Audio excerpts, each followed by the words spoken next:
Great. Hello, everyone. This is Fahad. Um, I'm the co-founder of Eminate, and what we have here is we have some really passionate and really hardworking um, climate leaders from the South Asia region. We are very excited to hold a session with our leaders and discuss their experiences, discuss their stories, and hopefully the main points will be discussed at the COP28 Resilience Hub. Um, yeah, so um, as mentioned, this is Fahad. I'll be talking about Bangladesh. We have Parneet, who will be representing India, and Diksha, she will be representing Nepal, and Taimur, who will be representing Pakistan. They have excellent profiles of their own, and we have discussed the fact that they will be sharing their own background, so I won't go much into that. But yeah. So the order is that Taimur will go first, and then followed by myself, and then um, and then Diksha and Praneeth. And unfortunately, I understand we were supposed to have another speaker, an energy expert from India, but he had an emergency situation and unfortunately had to cancel just like 2.5 hours earlier. So it's a shame, and unfortunately, we didn't have enough time to get someone else from India as well, like a substitute. But yeah, but still, I reckon we have a very, very strong lineup. And yeah, now I think we can start with Taimur's presentation. Yes, thank you very much, Fahad, for this wonderful introduction and moderation. Just one question that can I share my screen here so that we can share these slides with the... Yeah, you should be able to share your screen. Okay, just one second. Okay, is it visible to everyone? Yeah. Yep, yeah. That's it. Okay, this is Taimur Ishfaq from Pakistan, and I have been into energy sector from the last 6 years. So right now I'm working with energy company in Pakistan, but I'm also have keen interest in the climate sector as well. So first of all, from Pakistan perspective, we have very less contribution to the global greenhouse gas equation. It's less than 1% as depicted in the slide. And we can see that contribution trend of greenhouse gases from the different era, like from 1990s to till 2019. So these contributions are very less, but if we talk about our internal increment in the greenhouse gases emissions, it's increasing with the passage of the time. You can see that the GG emission analysis, if we talk about 1994 till 2015, it's only 123% increase in the greenhouse gases. But with the passage of the time, due to industrial development and some kind of other contributions, these internal greenhouse gases emission within the country, they are increasing. It's increasing at a very alarming stage. So we are facing these two kind of challenges, that is on the global scale and within the local scale as well. So talking about these challenges, and on the left side, you can see that there are two climate.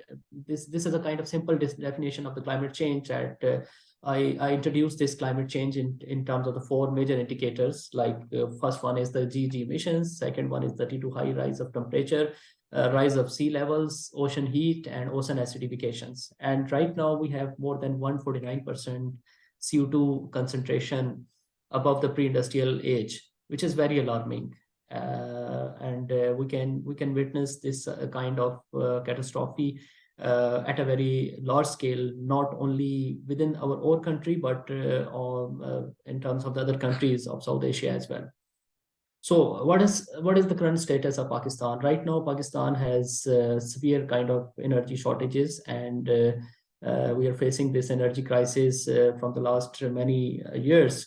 And similarly, we are second most urbanizing country in the South Asia, and second most worst polluted country in terms of the air quality index.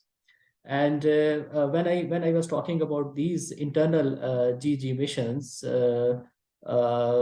because more than 46% of emissions are coming from the burning of fossil fuels, because right now we are we are utilizing the thermal energy as a major or as a major source of energy within the country, because we have more than 60% of thermal energy utilization into the national grid, which is very alarming. And because we have no other option to inculcate renewable energy into that energy sector, because we need a lot of funds for this, and just we're relying on the import of oil and our local thermal resources for meeting the energy demands, and this is giving a very shock to this kind of crisis, the climate crisis, which is aggravating with the passage of the time.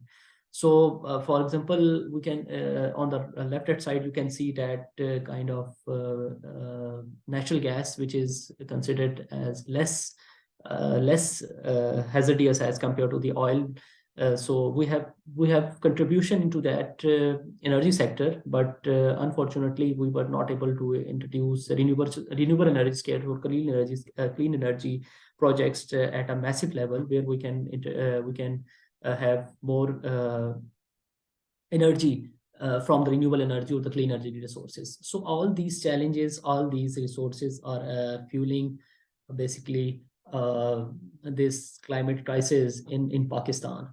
So how are people affected from these climate crises on the global scale and from the local scale?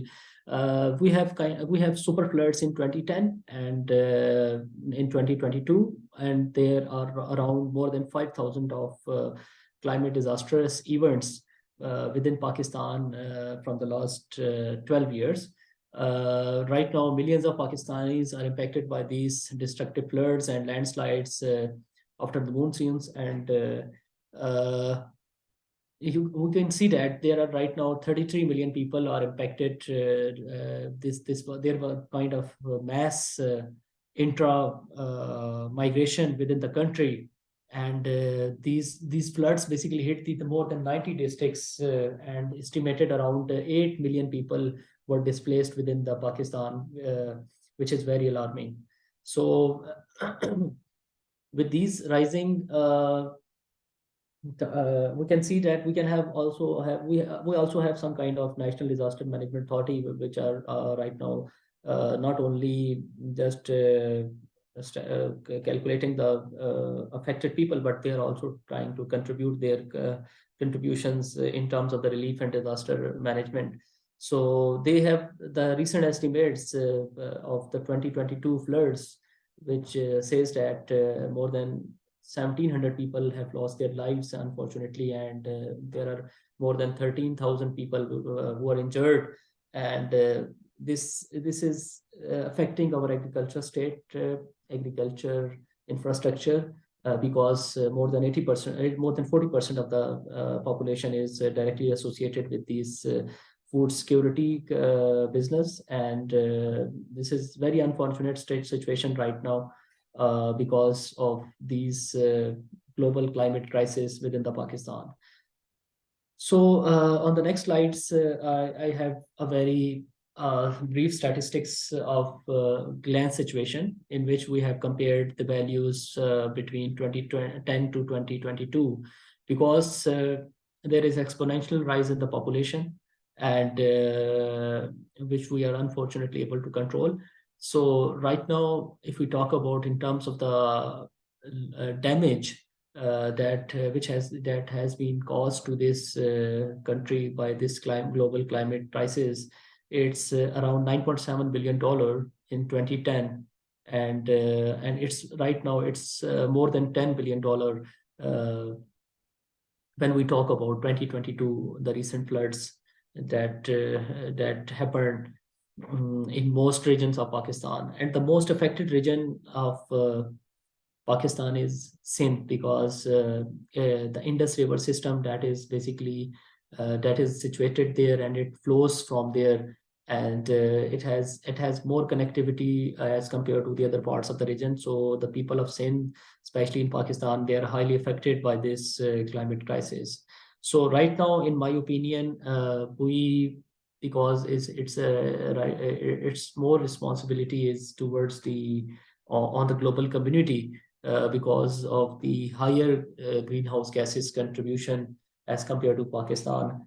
But we are left with the only adaptations by adopting these strategies, like climate adaptation strategies, and by reducing our own greenhouse gases emissions by inculcating the renewable energy into the national energy equations. But unfortunately, it requires a lot of funding, around $100 billion of estimates. These estimates are from the World Bank, that you can go for the energy transition by 2030.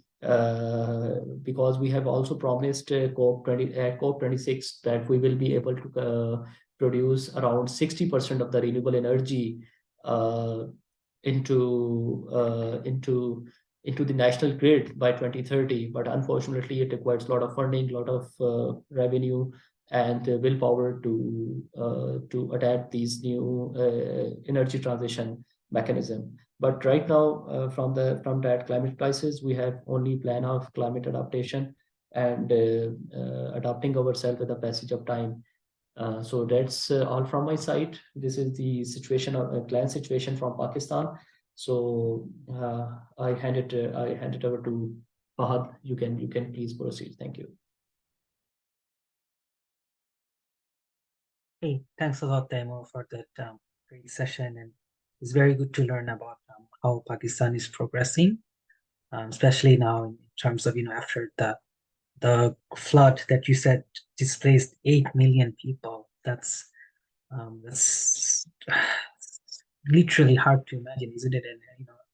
And in terms of the inflation that's happening worldwide now, it was very helpful to know all this.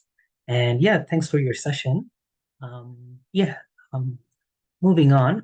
It's time for myself now. Like I'll be talking about Bangladesh. So just give me a moment. Let me very quickly share my screen.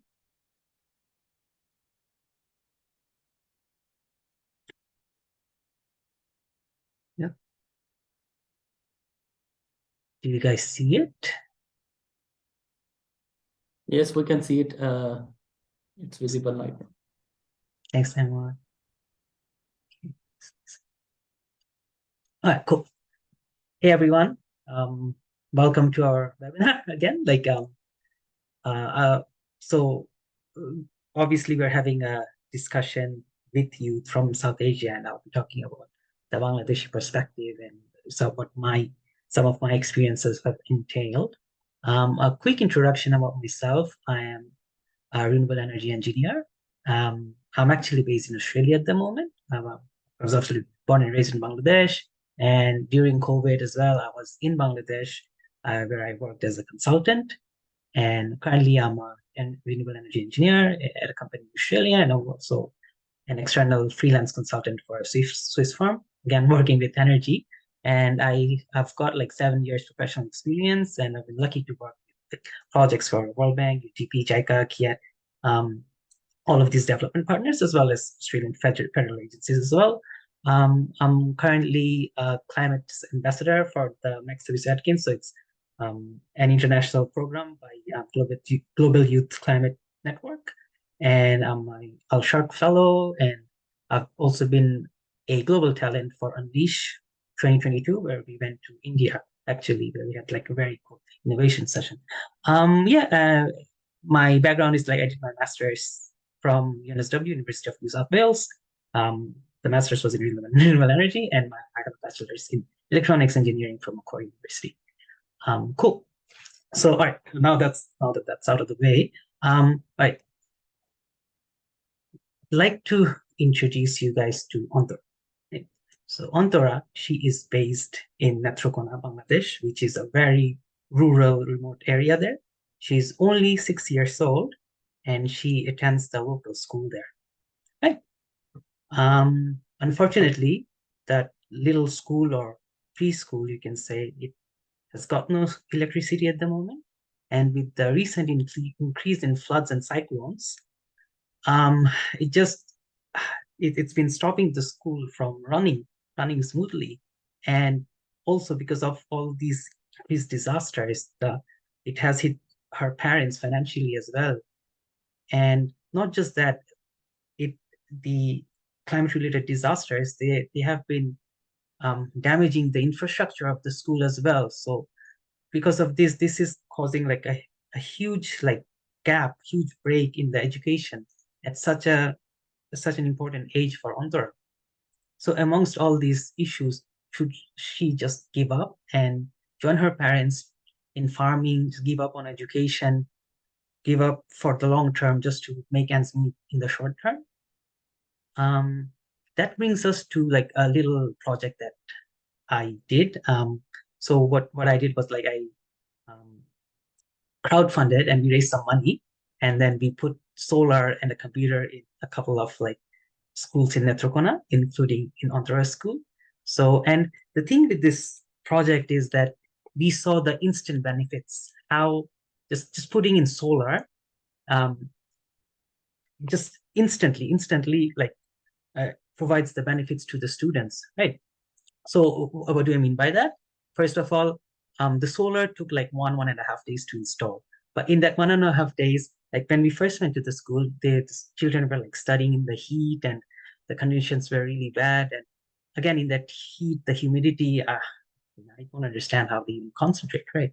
But it just like with the installing the fans, it was just a big change in terms of the environment in the hot summer of Bangladesh, right? And then with the lights, they could study as well. And um, we did not just install solar, we installed batteries as well. So um, blackouts are extremely common. Blackouts or load sheddings are extremely common in Nachokona.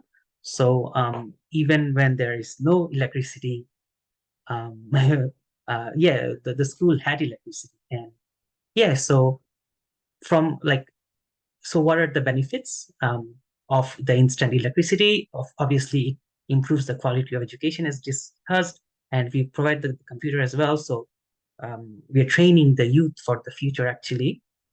And you know how I mentioned like when there is no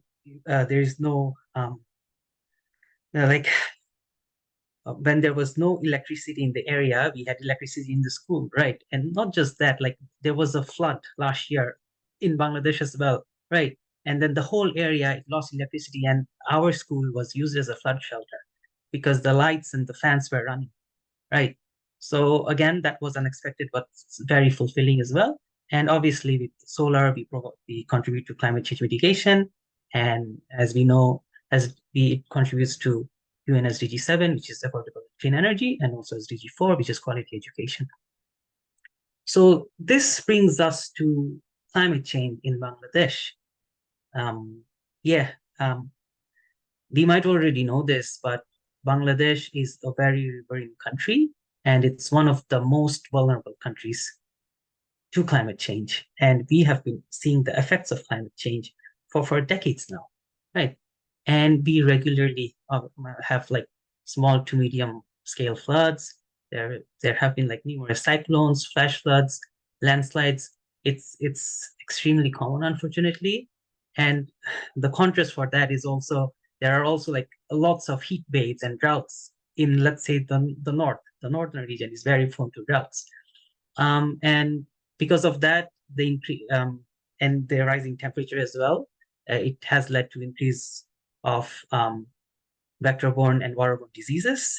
And another thing I wanted to discuss for a little bit was more, we know in the not just Bangladesh, the whole South Asia region, they're under like a rapid development. The GDP, for example, has been progressing for a lot of the countries in South Asia and Southeast Asia, right? So this is a huge balance, right? Should they focus on growth? Should they focus on increasing the GDP? Or should they focus on climate change adaptation and mitigation and yeah, spending the the money in fighting climate change, right? So this is quite an interesting topic that I've seen where they try to juggle and they try to find the balance. A very good example for this is, do developing countries, do they invest more in gas turbines, in electricity through gas, or should they invest in the more expensive solar? which also has great connectivity issues, right? So again, this is a very interesting thing to consider as well. And so what are the current measures combating climate change? Again, like um, with decades of experience in climate change, yeah, it has come with like some really novel, really interesting measures. And there have been numerous researches and especially locally led adaptation. I will get to that actually. Um, renewable energy for mitigation and adaptation. So obviously solar, um, obviously we know that solar other like solar and wind are mostly used for renewable energy for climate change mitigation, right? So we mitigate emissions of GHG or carbons. So, but another thing we have seen is they are also using renewable energy for adaptation. So this can be in the form of solar powered water purifiers, or let's say agrovoltaics, or yeah, just making sure like in drought areas, let's say you put solar powered cold storages, right? In that case, when there is a drought, there's already some food that's stored in the cold storages, so people don't suffer as much, right? And then locally led adaptation, this has been a big one as well. Like again, with experiences, especially of the locals, the indigenous people, the people who are actually facing, who are the actual victims, how they have been adapting to climate change in their regions, and also nature-based solutions. So using nature, like for example, planting trees, especially in the south, in the mangrove region of Bangladesh, and obviously investing in resilient infrastructure. That's another big one, because again, investing in resilient infrastructure is obviously very expensive. We have to make sure that, let's say, the infrastructure is flood resistant or even cyclone resistant if possible. So making sure these and what's common in rural Bangladesh is mostly like tin shed, right? As we can see here, tin shed houses, which is cheap, it's easy, but it's very lightweight and it's not that durable. So again, this resilient infrastructure, this is something that needs to be focused on. It needs a lot of funding, and yeah, it's something that we are seeing more and more, but definitely there needs to be a lot more of this in terms of implementation. And look, again, talking about the COPs and all that, we know the global north, they have been talking about the loss and damage fund, and they're supposed to allocate it, and there's been a lot of talk, but again, we really need to see it, right? We really need to see like countries that are actually suffering from climate change have access to this fund. And yeah, there's been lots of talk for years now, and I think it's finally time we get this fund and utilize it. And definitely, speaking of funding, we need funds from other sources as well, but not just funding, especially in our sector, which is the renewable energy sector. We've seen a huge lack of expertise, huge lack. So, the energy sector is highly technical, especially the renewable energy sector as well. So, we also need to train more experts in this area. Okay, and so yeah, moving on. So, what can be done now? Trust me, as Bangladeshi, I definitely know that climate change is here, loss and damage. It's definitely here. And like what we are trying to do here, for example, is more having a discussion, building awareness. As we have seen, this is a very good first step, but we hopefully we can be doing more projects that help the likes of Ontora and her peers and the millions of other people literally like in Bangladesh alone, we can help them with our own projects. So this can be through exchange of ideas, yeah, acquiring grants, resources, projects, training, as I mentioned, technology. Yeah, it's it's something that definitely we can discuss a lot more and yeah, see how can we help each other.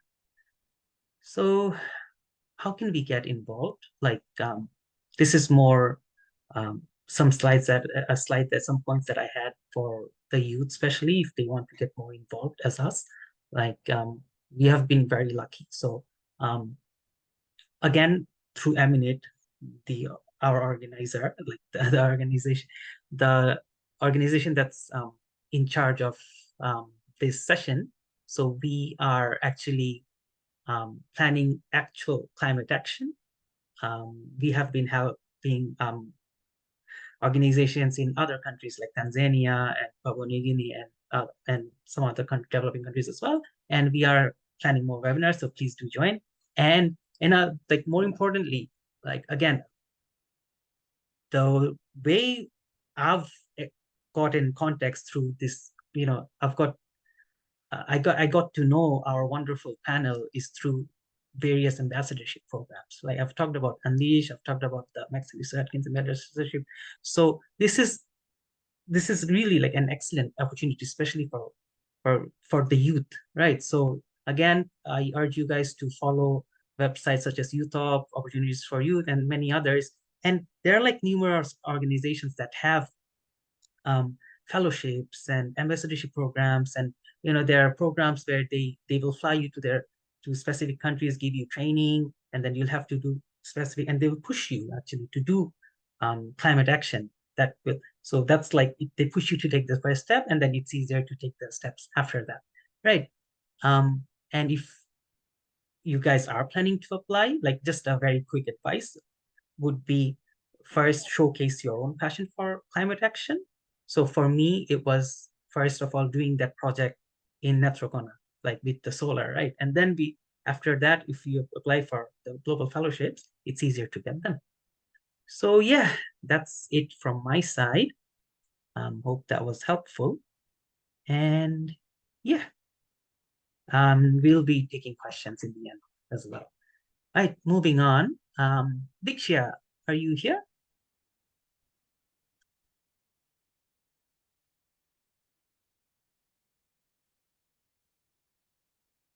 Hey, Diksha, do you hear me?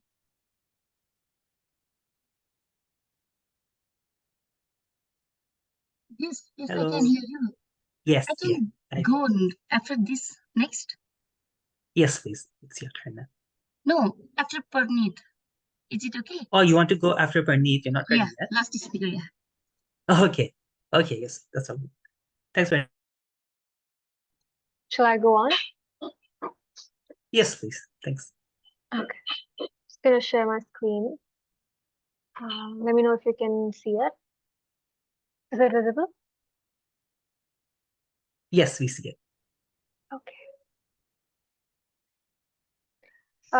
So today I'm going to talk about, one of the projects that came into being as a result of a climate ambassador program that Fahad, you're also a part of, which is Max Abiso Climate Atkins program. So during this project, during this ambassadorship last year, I had the opportunity to, have to attend this session on climate and creative communications, and that changed my perspective as to how we view climate action through a pessimistic perspective. Because in order to engage people, we need to reignite optimism in them. And there was this one session which really reignited and rekindled my faith in using storytelling as a medium of involving people. And that led to the birth of Poetry for Planet, which is an international youth-led creative enterprise, which I started along with some of the other climate ambassadors from the Max Aviso Climate Ambassador Program. So this entire journey has been a kind of understanding that storytelling plays an important role in climate action. And it has been my commitment to climate action has been further strengthened as a result of another project on storytelling for which I was commissioned as a storyteller, which is the We Hear You, a Climate Archive project. So again, this is another storytelling platform where they brought in 77 change makers who are working on climate action from across the world, and they brought us together. And it was it was through this program, during this program, that Chandigarh, where I stay in India, It got struck with the worst rainfall in the decade. You know, in it has been the kind of rainfall that we received. It battered homes. It destroyed. It destroyed the slum areas. It actually led to a disruption of life, not only in Chandigarh, but the entire north of India had come to a state of halt. So it really was, a point where I realized that the headlines that we read, you know, it is, we can one day, or I could be that headline the very next day, that headline that we read that so many people have been killed due to climate change and so on and so forth. So this was the moment where I realized that no matter, no matter how far, how much you think you are prepared for climate change, how much you think that climate change is not going to strike your home, it will, and when it will, it is going to paralyze you into inaction.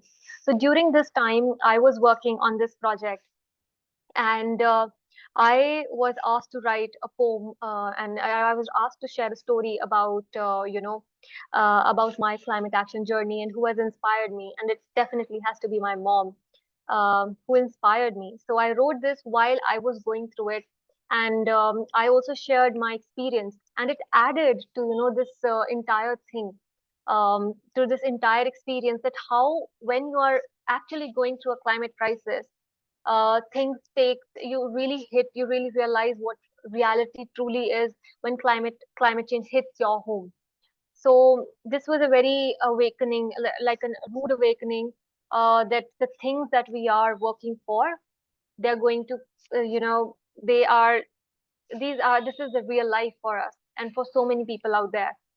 So I think that's when I realized that poetry, art, these are the mediums through which we can leverage that we can leverage to start spreading awareness, as well as start sharing the stories of climate leaders from across the world.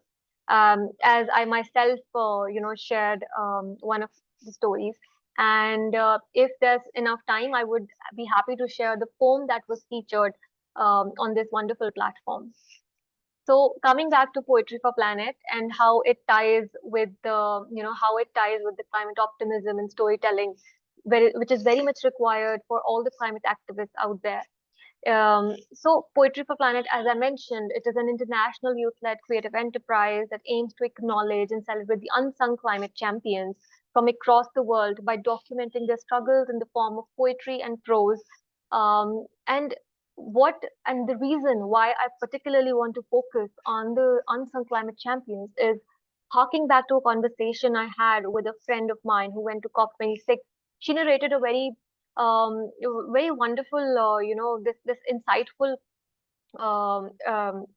experience that she's had. So one of the climate activists who was working on ground, she was working on projects, one actual project. The journalist approached that person and they asked her, what are you doing regarding climate change? And she said that I'm working on this project on ground. And the journalist asked her, aren't you doing something like Greta is doing, like, protesting? And she broke down in tears. And that was the moment when I realized that everybody, even the media, is focused on people who are more reactive rather than proactive. And the fact that the panel is comprised of people who are so proactive in their approaches, they're working on amazing projects. I realized that the need for us is to focus on actual real heroes who are working on the front lines, who nobody knows about, and to share their story in the form of poetry and prose. And again, not in English, but in their native language, is how we decolonize climate space. And also we give the due where we give the attention to those true heroes whose name we do not even know. We are aware of Greta Thunberg. Her contribution is wonderful, it's immense, but at the same time, we need people who are proactively working on ground. And this is a gift to the climate community in that sense. So the aim is again to mold the universal fraternity of climate activists to recognize their collective psychological, social, and financial struggles in an attempt to avert the climate crisis. I'll be dwelling a little bit on it very soon. Again, So our vision with Poetry for Planet is to forge a universal solidarity among climate champions from across the world and provide them psychological and material support for their endeavors. Why?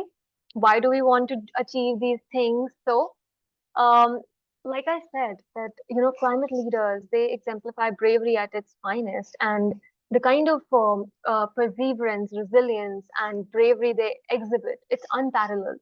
You cannot find it anywhere. And especially the kind of struggles that climate activists go through, the political struggle, the social, financial, psychological struggle. These are some things that require, um, you know, we need to talk about these things. We need to tell the world that climate activists are not those disruptors that you see. There is a whole, there's a whole journey that they're going through. There's the suffering that is a part of our journey as a climate leader. That is something that the world needs to know. So, as sustainability advocate ourselves, so this endeavor is again, the team is again, they are climate leaders in their respective capacities. They're working on their own capacities. So, in that capacity, we understand foremost significance of acknowledging and celebrating the hidden champions who are contributing in exceptional measure yet remain unnamed. This is a humble gift to all the leaders who walk the talk. Um, this is again, this is very personal to me. So I have had the wonderful opportunity to work and to host indigenous people, women especially, as the founder of Golab Zuba. So I run two organizations, and Golab Zuba is another one which works on gender equality, while Poetry for Planet is for climate action. So indigenous women and the kind of contribution that indigenous people have made to the climate action space is immense, and the fact that they still do not find a place, their oral traditions, their wisdom, their literature does not find a very, very rightful place in the history, in the annals of history, is a very vocal reminder that we need to start recognizing the true heroes in the climate action space. So this endeavor is to, celebrate the indigenous literary tradition and amplify their voice.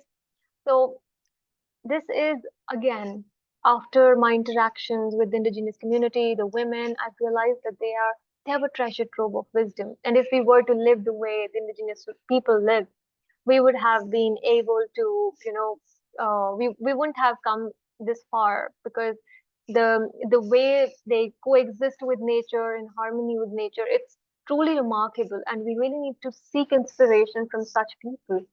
And it is it is only imperative for those who have been in touch with these amazing indigenous leaders to share their voices with the world and in their native language.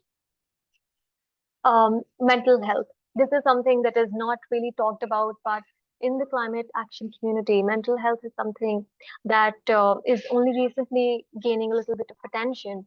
So, as part of the climate community, we are bombarded with facts. We are bombarded with these statistics, these deadly and alarming statistics, and in the face of it, we end up facing a lot of mental health issues. So the idea being that we really need to recognize one very important concept, which is the concept of eco-anxiety. So the American Psychology Association describes eco-anxiety as the chronic fear of environmental cataclysm that comes from observing the seemingly irrevocable impact of climate change and the associated concern for one's future and that of next generations. So there is this inherent feeling of anxiety that we might have felt, when we are bombarded with those statistics, which are very much true. So there's a term for it, which is eco-anxiety, and it is for all the people in the climate community to realize that these are valid, feelings. These are valid, emotions that we really need to we really need to, start talking about more, and even start generating awareness about it, that people can realize that what they're going through is not something that is in their head. It's something that the climate community needs to come together to and talk about more, so that we can build a psychological fraternity across the world. Then eco-anxiety is just being part of the climate community. You will be disproportionately impacted by it, and it's like, who cares for those who care for our planet, right? Because if you're at the front line, you're almost soldiers, right? You're martyrs. If you're part of the climate community, you're working on the solutions, you're a soldier in that respect. You're working for Mother Nature, right? You are her soldiers, and it becomes important to take care of the mental health of the soldiers, the most important people who are preserving Mother Nature. So it is as as is obvious, the success of the climate action initiative that we all are driving, it is directly proportional to the mental well-being of the climate leaders, right? So climate change is quite overwhelming for those who are fighting, despite the fiercest resistance from their fellow beings. So the kind of resistance that climate activists face in the form of psychological, financial, uh, you know, political backlashes, struggles, they all need to be, we need a safe space to talk about these things, to find our way around these things. So the point is that yes, the climate community is extremely brave, but even the bravest deserve to be cared for, and this is an initiative that aims to care for the climate community. Then again, there are a lot of people who might not know about what's happening in the climate change, what is happening with regards to the climate action initiative. So this is also for, this also serves as a platform where people can be inspired by the work that is being done by the climate leaders. So in a way, if you want to get involved in the climate community, there are many ways, right? You can be, if you're someone who has a scientific temperament, then you can go on and implement your project. If you have a literary temperament or you have a knack for storytelling, then you can definitely look for initiatives which work. Like I mentioned, there's a climate archive by We Hear You, and we also have Poetry for Planet, which is run by me. There are several other initiatives like GYCN, as Fahad mentioned. Then there's Connect for Climate, and involvement with UNICEF and other such entities can also allow you to, unleash your creative potential. Um, in these times, I think I believe in the power of creativity because these times allow us to, creativity does not know any, it does not know any boundaries. There's nothing stopping creativity from being understood. It just transcends borders. So that's why I think it's a very powerful force in connecting and building bridges. So my intervention has been on leveraging storytelling as a very wonderful tool, of climate action. So yeah, thank you so much. Do I have like a couple of minutes or? Yeah, did you want to share something? Yeah, I want to share my poem actually. Just give me a quick minute. Just wait. I wanted to share my poem. Wait.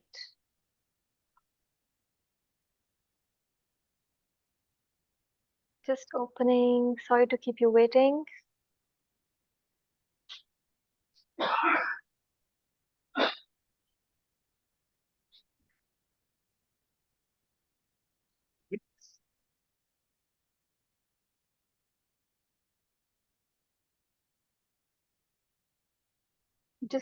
Yeah.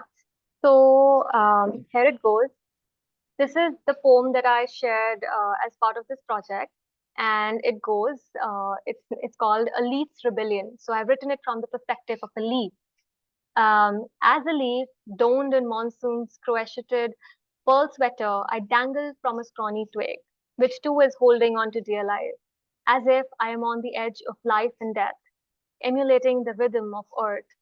For the carefree wind, playing peekaboo with my vaporizing sweater is nothing but a mere flirtation, a windfall gain for the wind that teases not to marry. If I take the leaf and let her sweep me off my swig, the kiss of death would plant itself on me way before the wind would even catch the sniff of my perfume. I instead chose to persevere, ignoring her as she jeers. I turn crisp, crackling under her coy fingers, a mellow yellow, just minutes away from disintegrating, still tethering on the edge, awaiting my demise in the warm autumn, to be relieved of my ordeal as the crunch under your feet I have no lofty aspirations to be embalmed till posterity, with layers and layers of blind greed and ambition, only to achieve a false nirvana as black gold, of the highest order in the highest service, much above oxygen. But they say power corrupts. So spare me and let me spare my brethren, whose life is the cost of my distorted ambition. Immortalize me instead as the soft crunch under your feet, my soul's true liberation, not as a chokehold for my brethren, not as a gush of wind pushing my ailing mother to the precipice. Don't preserve me, unfetter me so I can unfetter my mother. Thank you. So it's about a leaf who does not want to become a fossil fuel, rather it wants to be crunched under your feet. And since it's fall, so make sure that you crunch enough leaves so that they can deserve their much needed nirvana. So yeah, thank you so much. Wow, thanks so much, Pranit. That was incredibly powerful. And how you said creating climate change awareness in a creative manner. We always hear about technical things like climate change adaptation, all these things, and then renewable energy and whatnot. So just the fact that you're focusing on it in a very creative way, and obviously like focusing on not just poetry, but indigenous communities and especially women, mental health. So it's this is very interesting and very insightful presentation. Thank you so much for that. Yeah, thanks for Nit. Yeah, moving on. Now we have our final presenter, Dikshya, who is a climate leader from Nepal. Hello. Yeah. Okay, so can I start? Yes, please. Okay. You can share your screen. Yeah, I'll share my screen. Hello everyone, it's me, Diksha Swedi from Nepal. So I'd like to share my screen and then start my session. Okay, so oh no. Give me a minute, yeah. I need to put my charger. Is my screen We see visible? the screen. Yes, we see it. Yeah. Okay, so I will just yeah. So hello everyone, and it's me Diksha Swedi from Nepal. And so talking about my short introduction, I am currently pursuing my master degree in agroecology in agriculture and forest university. So I'm agriculture graduate student, but pursuing my master degree in agroecology. It means like I want to connect environment and agriculture simultaneously. Being Nepal is a developing country and based on the agriculture sector, I always want to try to link agriculture sector and environment sector simultaneously. As we all know that climate change is impacting mostly the farmers.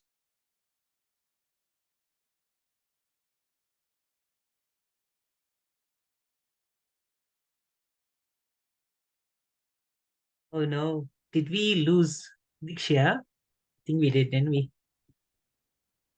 Oh.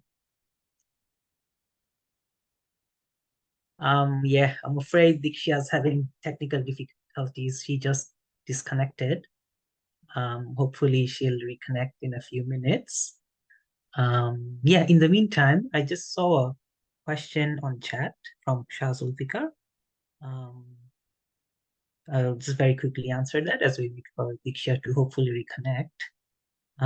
So yeah, so what impact it had on education growth in the area? So guessing you're talking about the school where we put on solar panels. So yeah. As mentioned, it greatly improved the conditions in the school, right? And what we saw is in the end, like there was fan in the school, but the children didn't have fans in their houses, so they would stay back.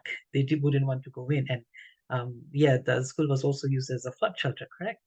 And in terms of numbers, we saw that I think there were around 90 students enrolled in the school when we first added the solar. And in 1 year, the number of enrolled students, it shot up to 130. So yeah, that was, I mean, yeah, in terms of numbers, we could see there was a very sharp increase, but we could also see that, in real life, just going to the school itself and just hearing the comments from the supervisors in the school, like how they're enjoying it. So that was very helpful. Yeah. So I guess that was like tangible proof that the solar did help. Yes, Diksha, you're back. I'm back. Sorry for technical glitch. That's all right. I'd like to again share my screen. Yep, we are very keen to hear your session as well. Okay.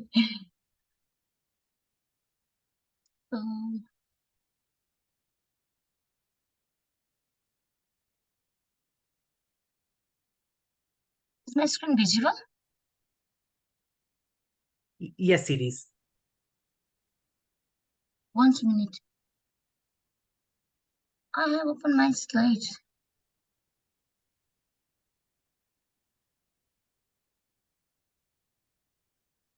One minute.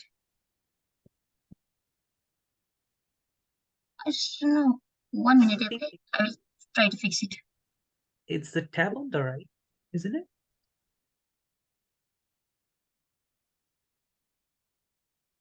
Yeah, sorry guys. Diksha's having a little bit of technical difficulties. Yeah. And I think Mahesh was asking, do we get certificates? Okay, it was a direct message to me, but yeah, we'll manage certificates, Mahesh. No worries, should be fine. Yes, Diksha.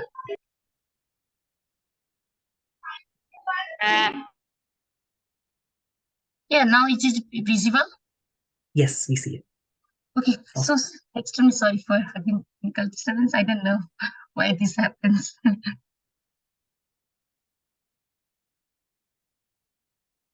Okay, so talking about me, I'm Diksha Subedi, and I'm also founder of Youth Action for Sustainable and Eco Nepal. And recently, I have organized ALCO Nepal 2023 local conference of youth. So I will be sharing about the story, my climate journey and disaster and climate change impacts in our country. I will share some data. I could not have prepared like much more about the slides, but I will share my journey. Yeah. So, how climate change is affecting our country, Nepal. So, talking about like the climate change is affecting in the global level, not only in the context of Nepal, it is impacting to the global level. But climate change is impacting to the developing countries like our country more because the climate crisis is leaving no reason unharmed. Is 2022 so a record number of loss and damage events, and 2023 saw no sign of relenting, painting a stark picture of our escalating climate crisis. And we used to talk like as a climate activist, we used to talk like about climate crisis, and but now we need to talk about climate urgency. It is urgent to tackle the climate change. So we are just a generation, we are just a future generation who can tackle climate change. If we don't have any initiated any activities, then who knows the future? Who knows that what will happen? How the impact can be relevant in our different countries? Yeah. So in our country, we can see the data like this past July, the whole endured its hottest day on the record, coupled with a barrage of extreme weather events like flood, storm droughts, and wildfire that now strike with alarming regularity. Yeah, our country has been in like a fourth most vulnerable country to climate change, and we are facing different kind of disaster like flood, storm day by day, and due to this kind of extreme event, we have to like loss our life also. There is huge loss, economic loss also, and then social loss. Yeah. So climate change is recognized as a like a driver of disaster. So we only when we are talking about the climate change, disaster is interlinked with both of them. Yeah. So the devastating earthquake, the sudden glacial outbreaks, seasonal flood, landslide, and so on. So the thing that is need to be noticed is that almost every natural disaster is affected by the climate. So how we can interlink climate change and disaster simultaneously? So there are changes in various aspects of nature. So in the picture also we can see like the temperature, annual mean temperature and mean rainfall changing periodically according to the 1991 to 2020. We can see in a graph also how the temperature, how the rainfall pattern is changing. And all these are the parameters of climate change. So we can also analyze it like how the climate change is impacting us, our daily life. Yeah. So I was born in 1997 and I am now living in 2023. I can also see the differences between from the 1997 to 2023 is I live in Tora area of our country. So the hottest region like of our country, and I can extremely feel like the summertime, like the temperature is rising day like year by year, and we are also live example. And I am like the journey of being as a climate uh, activist is such experiencing all the real life example. Yeah. So when I was in bachelor, I have moved to Pokhara. I guess most of us aren't from Nepal. The participants aren't from Nepal, so they might not know about the places of Pokhara. So Pokhara is one of the beautiful places of our country, which is full of mountains, and like we used to say the Machapusra Himal, which used to be Fistel. It is also known as Fistel. But during my 4 year stay in Pokhara, I can see like during the first year the like mountain is so shiny, full of snow. Yeah. And then periodically in after next year we can see there is black patches in the mountain. All of the snow are melting and we cannot see the vivid pictures of mountain. So I have been a live example of the climate change, glacier melting, and the scenic beautification of our country is degrading day by day. And also currently I'm living in Kathmandu. So being living in different parts of the country, I have been live example of experiencing different scenario. In Pokhara, I can see the environment is like natural beauty is decreasing day by day.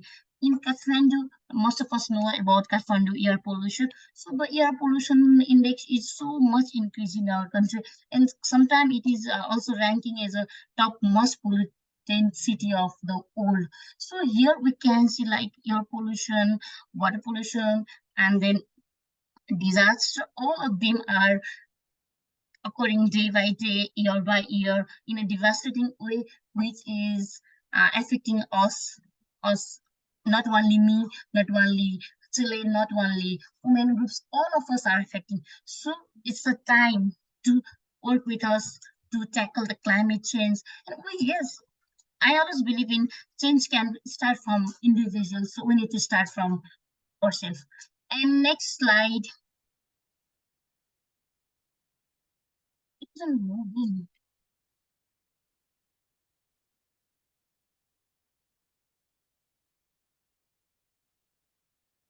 Oh, so here are some data of recent disaster-related activities of our country. We can see like between 2017 and 2018, a total of 960 people lost their life due to the disaster. Most of them are flood, landslide, thunderstorm, and fire.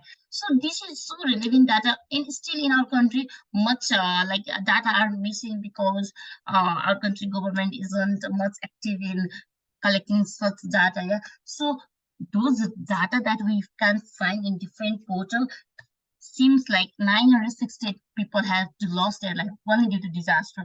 And also economic loss caused by disaster during this period is about rupees 6.83 billion.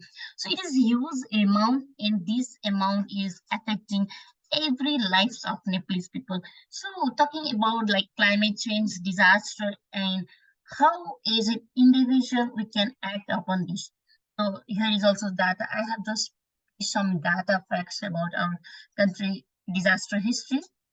So here we can see Bara and Porsa is the Tora area where first ever tornado in Nepal has came and claimed like 28 lives, 1,155 people injured, 1,452 houses completely damaged. So yes, disaster is impacting and causing a huge loss. So we need to call for urgency. We need to act now to address this issue and act upon the disaster risk reduction. Yeah, disaster history. So disaster in eastern part of Nepal, and like I guess participants are from the India and like from Bangladesh. Yeah, so in the context of Nepal, it is quite different. Nepal being a diversified topography, they have different kind of landform structure where which is also called as hub for disaster, because due to different geographical structure, it is easier to came the natural disaster also. Yeah, and there isn't any early warning system. There isn't any like strict implementation of government rules. So it is quite difficult to get like implement or execute any programs to rescue the impacts caused by disaster also in early phase. So many people used to like have lost their life, and here we can see like in Taplejung Pass also people used to die because of the disaster. And in here in figure also you can see like the bridge has been broken down where like river has also caused, because all these things are happening year by year and so miserable. So I have talked about the disaster and climate change and how they are affecting, how the people are losing their life. So what are the measures to combat climate change in our country? Yeah? So being an agriculture student, I always want to integrate climate change in agriculture sector simultaneously. So I have mentioned about like more focus on sustainable development goals. Yes, so SDG goals need to be more prioritized, and yeah, earlier friend I also have told about renewable energy resources. So yeah, we also need to implement renewable energy resources and also protect our ecosystem and biodiversity. So sustainable agriculture practices, as I have shown in the figure also, there is sustainable agriculture practices and integrated type of farming where people have utilized this kind of land. Like the land is not so straight up, but they have farmers have utilized the land according to the land pattern and cultivated potato, cultivated cabbage, different kinds of vegetable crop that can sustain the life of the people. So such kind of integrated farming practices should also be incorporated. Yeah, and always I wanna like major prioritize and being innovation and research. Being a student and researcher also, I always wanna engage something in interesting research activities, so that we can find something new, because we don't have any expectation like government will do research on this topic and will find relevant data. So we as a student, we as a responsible citizen, we need to conduct different kind of research activities related to the impacts of climate change and to find out the data. Yeah. So promote recycle. I always focus on like 3R principle, and also has been doing composting related trainings to the school level children. I have been executing EWAS program where we have conducted programs in 5 schools, different schools till now, but we are trying to have 10 to 15 school reach till the end of this year. And under EWAS, like EWAS is Eco Waste Smart School campaign. So yeah, in my opinion, I got to know about climate change and what is waste management, what is disaster since I was 17, 18 years old. But if we incorporate such kind of EWAS or climate education, climate school campaign, then school children also got to know some information about like what is climate change, and they also have some interest. Yeah? So just launching such kind of campaign help the school children to be more aware about what they are doing. So also helping or assisting them to being a change from the school level, because children are the major like future nation builder. So we are prioritizing school children through EWAS campaign. And under EWAS, we used to major focus on the composting session, recycle, reuse, and also involve them in a practical session and demonstration. And we are doing EWAS campaign in Chittagong, but we will be focusing on Pokhara, like Kathmandu, one of the top city of our country, where there used to be like major pollution, like waste management problem. Yeah. So next is one is efficient irrigation technique for agriculture, because being an agriculture country, we have to import maximum food from India. So to become self-reliant, irrigation technique is also major important. And yes, so here I have some like a disaster management, how we can manage disaster, like mitigation, preparedness, recovery, response. These four pillars need to be incorporated in a similar space. And next one is being a youth. I always advocate for like inclusivity in decision making, and I always like request the government to have some voices of youth, because in our country, there used to be like politician and the high level stakeholders who haven't high level education, who weren't much aware about the ground level problems. But being as a youth, being as a student, we know. So there must be some kind of youth inclusion program, youth inclusion in decision making. So we always urge the government to have a youth steering board, so that they can youth voices can be addressed and youth demand can get education. Yeah. So community resilience building is also next part, where which is most important to have like some changes after the disaster. And I would like to share like about my story, my journey, and one of the success story recent success story. And I have already mentioned about I have been in this journey since 5 years. So I have been doing volunteering different activities, leading the organization. So my experience from being a volunteer to the founder of Youth Action for Sustainable Economy is quite amazing and interesting. Yeah, there used to be always challenging. There used to be always like difficulties in time management. Being a student, there used to be difficulties in financial also. So, but my interest and passion to do something for the nature, something for the climate conservation, has bring me in this stage. So yes, everyone should have some like struggling story behind the success. And yes, my also I have some similar story. I have been like during my bachelor degree, I have known about much known aware about the climate change, and how as an individual I can volunteer, I can be a part of change maker. So from 2018 to 2023, I have faced many problems. Like being a girl, it is always difficult to stand in front of mass, and also to get permission from this. Yeah, there is always challenges, but beside all these challenges, I have always stand like doing something doing something new, doing something, trying something new, to tackle the climate change and also empower younger generation. Like I have been empowered by someone else, so I can empower someone. So this journey must be continue, and then newer generation must be welcome to be a climate activist, to be a responsible citizen. And talking about the local campaigns of youth, I have as a focal point of Alco Nepal 2022 and 2023. So in Alco Nepal, we have bring 120 youth voices together. So with the aim of vision to action, we have incorporated all the youth voices like marginalized, different able people, and also from the marginalized vulnerable community. Here, our country, Japan community are most vulnerable and marginalized community. We have also incorporated their voices. So we have submitted youth student paper to the Secretaries of Ministry of Forestry and Environment. And yes, this is a great achievement, because we have tried, at least we have tried to incorporate all the youth voices in a similar platform. And we can see like in a figure, we can see school children are there. So they are the school children. School children are also most vulnerable to the climate change. Youth are also most vulnerable to climate change, but their voices aren't addressed. Yeah. So we have used Alquay platform to bring all the voices in a similar space.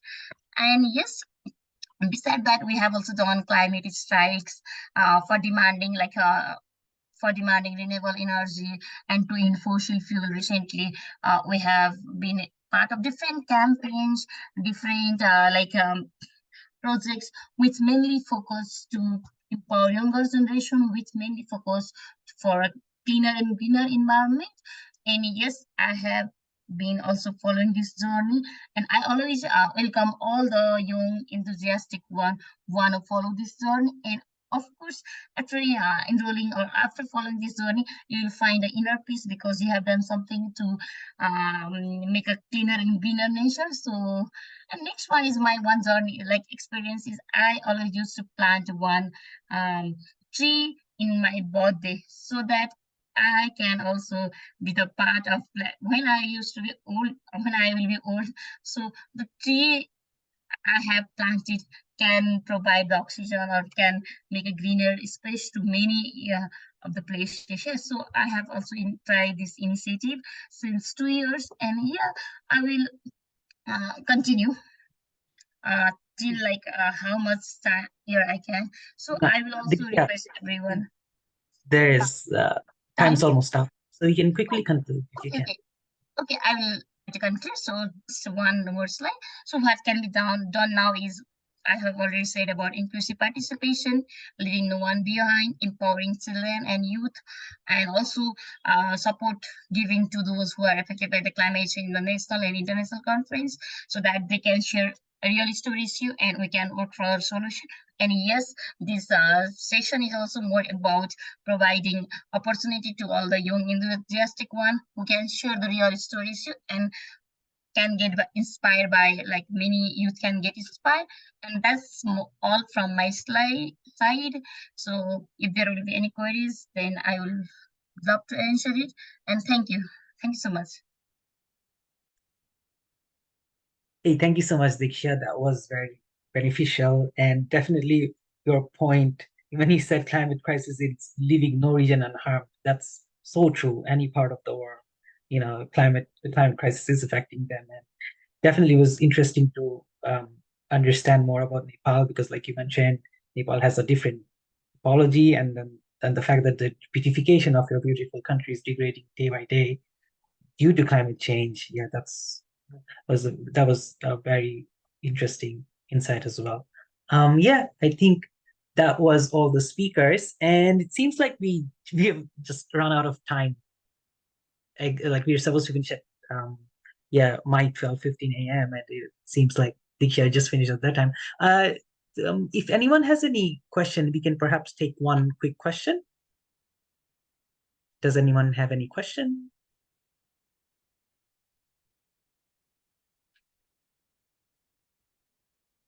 Yeah. Yeah, I guess not. Oh, thanks, Eliza. Glad you liked it. Yeah, okay, in that case, Perneet has to run to another meeting as well. Yeah, it's yeah, awesome. Okay, Maybe I think maybe we can take a screenshot. Yeah. yes, Fatin, good. Thanks for reminding us. Fatin, I think you wanted to take a screenshot, right? Yeah. Yeah.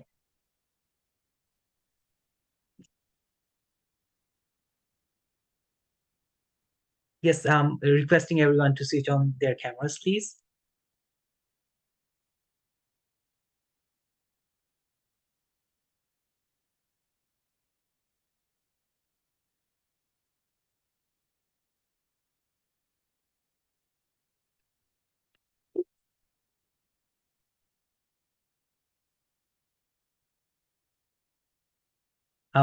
Very quickly, can everyone switch on their cameras, please? I guess whoever wants to turn on the That's the camera has best we are already gonna done get that. it. Yeah. Yeah, fair Okay. enough. All good. Hey, thank you everyone for joining. I hope you found the session beneficial. We had some really, really interesting insights. And we had some, like I mentioned, we had some wonderful speakers. I'm afraid, yeah, a few of them had to leave. So all good. But yeah, thanks for attending. And Fatin, I'll be sending over the highlights and the main points, I guess, by tomorrow. And yeah, right, awesome. Thank you so much, guys. Bye. Thank you, everyone. Thank you for joining, everyone. Thank you. It was a great session, really. Yeah. Thank you, Fahad.